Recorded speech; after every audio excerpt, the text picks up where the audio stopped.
Hi there, right, my name's Hinderman. This is a quick guide for players or people who are going to be watching Smite at Worlds or even at the LANs, never seen the game before or don't understand it. So if you've got family that you're going to be bringing to the events, or you've got somebody who's going to be coming with you, then probably try and show them this guide. It'll try and give them a little bit of understanding about what the game's about. Not from a really technical standpoint, but just the basics so they understand exactly what's going on. Now the first thing to note for everybody tuning in and understanding the game for the first time is the game is basically all about killing the enemy base. As you can see on the map, there's a lot of action going on this little mini map here, but the whole priority thing that you're looking to do is kill the Titan. Each side has one. This is the basically raid boss of the game. Now to get to the raid boss of the game, on either side you can see there's one here and one here. To get there they have these towers and they also have these phoenixes. There's the phoenixes on your screen right now, one in each lane. And also, every lane has two towers, one here, one here, one here, and one here. There's obviously two on the right hand side as well. Now as you can see, pouring out through each of these lanes is going to be minions. These minions give gold, give experience, but also help you to push down these towers, push to the Phoenix, and eventually get to the Titan and kill it. So the whole overall objective of the game is to kill this last guy. It's the only objective in the game that is the most important because that means you win. Guaranteed 100%. If you kill their Titan first, you will win the game. The towers give gold and experience, but we'll come to that later on. But your whole objective, get through these towers, get the Phoenix, get the Titan, end the game. That's the simplistic version of how it's done. But to get there, everybody in the game controls one character. And here's a couple of them on your screen right now. We'll just switch it in so I can show you. There's one, there's two, and everybody controls a different character. As you can see, every single character is totally different involved in the game. But each of them has their own abilities and they have their own way of doing the job of bringing down the Titan. There's lots of different roles, such as the tanky front line for the team that'll be able to tank up the Titan and also force the enemy team back. There's also the really damage dealers like the Hunters, which will be the ones looking to burst down the towers, bring down the Titan at the end of the game. And what your job as a team is to do is push down the lanes, kill the Titan as we said. But everybody starts at level 1, and you can go up to level 20 in the game, and as you level up, you'll also earn golden experience by doing so. To level up, you're looking for farm, and by farming you can kill these minions to get golden experience from them. And there's also the jungle camps, which you'll see on the map right now.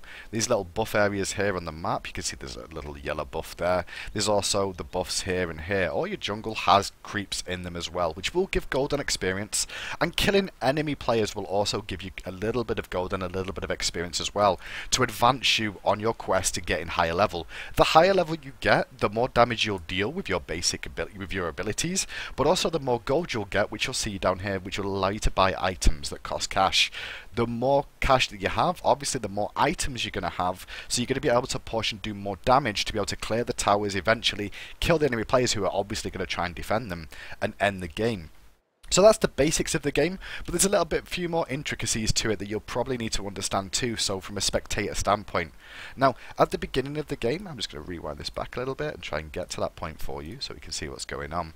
At the beginning of the game, you'll see that both teams kind of group up because they're looking for objectives on the map that are neutral. There is neutral objectives on this map, and this is where you'll see most of the fighting happen.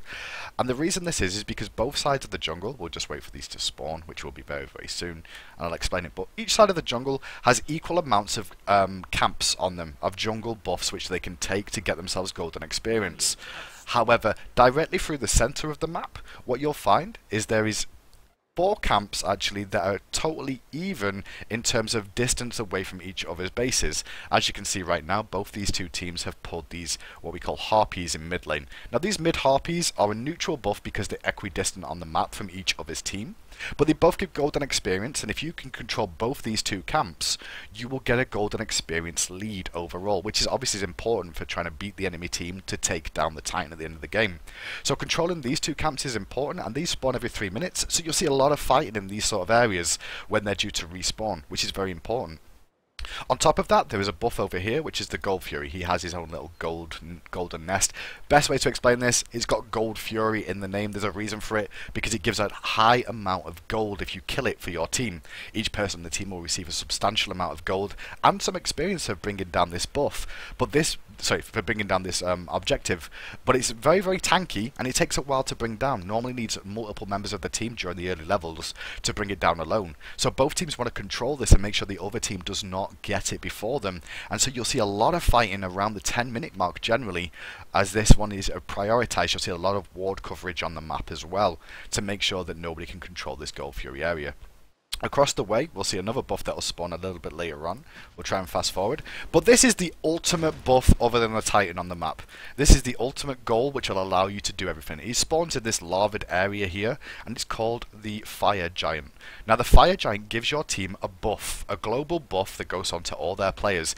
It increases their regeneration. It also increases their damage to towers as well as damage that they can deal. So it means they can push these lanes quicker, bring them down, and get to the Titan easier to kill it. So this buff is a hotly contested buff, but as you can imagine, if the Gold Fury is very, very difficult to kill and requires a couple of members and very highly contested, this buff is even more contested. So if we get to the later stages of the game, one team will definitely be fighting over this buff. Both teams will be fighting over this buff, sorry, trying to bring this down to get that for their team. The team that gets that buff generally has control of the map, and it's up to the other team to play very defensively and try and hold the storm to an extent that's going to come onto their towers, onto their phoenixes, and onto their base. That's the real gist of the basics of it. Everybody goes to different lanes, and there's different gods you'll see in different lanes. On the minimap, just so you can understand how the game's played as well, is during the game you can buy wards. There's a ward in the jungle there for you, as an example. These give vision in the blue area that you can see around, but obviously not through walls and things. We have an overhead map, which is what you'll see most of the time, but when you go into the actual game, if you were playing, this is the sort of thing you'd see because you'd be a lot higher up. You'll be down at this level, so you've got a lot of terrain around the areas that's not going to give any sort of situation there of what you're going to be able to do.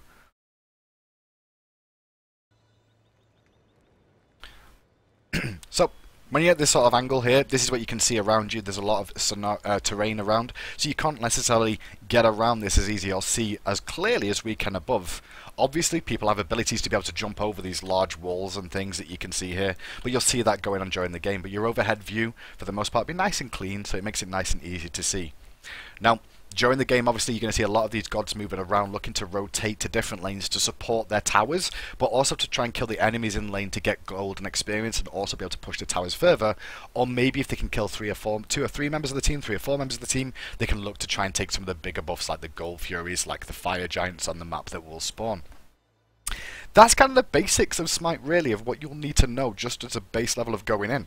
The whole objective is to kill the Titan, which is, if you take it as a chess term, kill the king. If you kill the king, the other pieces are all out and dead. Class the players as sort of queen-like, sort of like queens in the terms of chess again, and everything else is pawns, bishops, knights, which will help to block the way and try and protect the king as much as possible. But once all the players are down and once the Titan's done, that's the end of the game, pretty much, and one team will advance. But remember, the main focal points you'll be watching for, you'll see a lot of Gold Fury fighting, you'll see a lot of mid-harpy control, and you'll also see Fire Giant contention. And it's very, very important to make sure you bring down the Titan. Not always is the team that gets the most kills going to win the game, because they may get a lot of kills, they may have a lot of golden experience from doing that, but the other team may have just farmed their lanes, their jungle, a lot more and got more golden experience from these, and also pushed down the towers a lot more effectively to be able to get to the Titan and win the game. Positioning is very, very important in this game as well, so if you're a very squishy target, you'll probably see them sitting at the back and not trying to go too deep in. At the same time, if you've got someone like a Guardian, which you'll see over here, one of the tankier ones, you'll see them as generally big fat guys on the map for the most part. They'll normally be in the front line tanking up for their team and trying to be that front line that they require so they can burst them down. I hope that gives some sort of understanding for it. If you do have any other questions, I will try and answer them for you all. Just leave comments on YouTube or on the Reddit post that I'll make, and I'll try and give some feedback. Obviously, everyone's not going to be happy with the analysis I gave here of it, but I'm just trying to give a basic understanding so you'll understand the map when you do come to watch it. And I hope you all enjoy it, and maybe you'll take something out of it that you realise this game's not just about fun, it's also very competitive, and it actually makes you think a lot more than you realise.